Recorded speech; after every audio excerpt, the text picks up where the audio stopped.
ಡಿಮಾರ್ಟ್ ಅಥವಾ ಯಾವುದೇ shopping centre ನಲ್ಲಿ ಆಫರ್ ಇದೆ ಅಂತ ಏನಾದ್ರೂ ತಗೊಳ್ಳೋದಕ್ಕೂ ಮುಂಚೆ ಈ ವಿಡಿಯೋನ ನೋಡಿ. ಇಲ್ಲಿ 165 ರೂಪಾಯಿದು ಮೈಸೂರು ಪಾಕ್ನ 50 ರೂಪಾಯಿಗೆ ಡಿಸ್ಕೌಂಟ್ ಕೊಡ್ತಿದಾರಲ್ಲ, ಯಾಕೆ ಇಷ್ಟು ಡಿಸ್ಕೌಂಟ್ ಅಂತ ನೋಡಿದಾಗಲೇ ಗೊತ್ತಾಗಿದ್ದು ಇದು ಎಕ್ಸ್ಪೈರಿ ಆಗಕ್ ಬಂದಿತ್ತು ಅಂತ.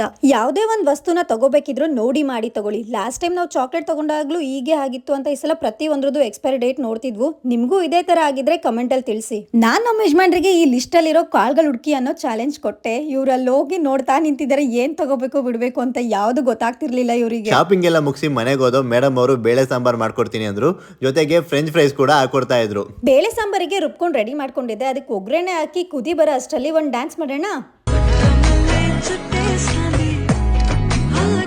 ಉದಯಿಸುತ್ತಿರುವ ಸೂರ್ಯ ಮತ್ತು ಓಡುವ ಕುದುರೆಯ ಫೋಟೋ ಹಾಕಿದರೆ ಯಶಸ್ಸು ಸಿಗುವುದಿಲ್ಲ. ಯಶಸ್ಸು ಕಾಣಬೇಕೆಂದರೆ ಸೂರ್ಯನಿಗಿಂತ ಮೊದಲೇ ಎದ್ದು ಕುದುರೆಯ ತರ ಓಡಬೇಕು, ಹಾಗೆ ದುಡಿಯಬೇಕು. ಆಗಲೇ ನಿಮ್ಮ ಯಶಸ್ಸು ನಿಮ್ಮದಾಗುವುದು.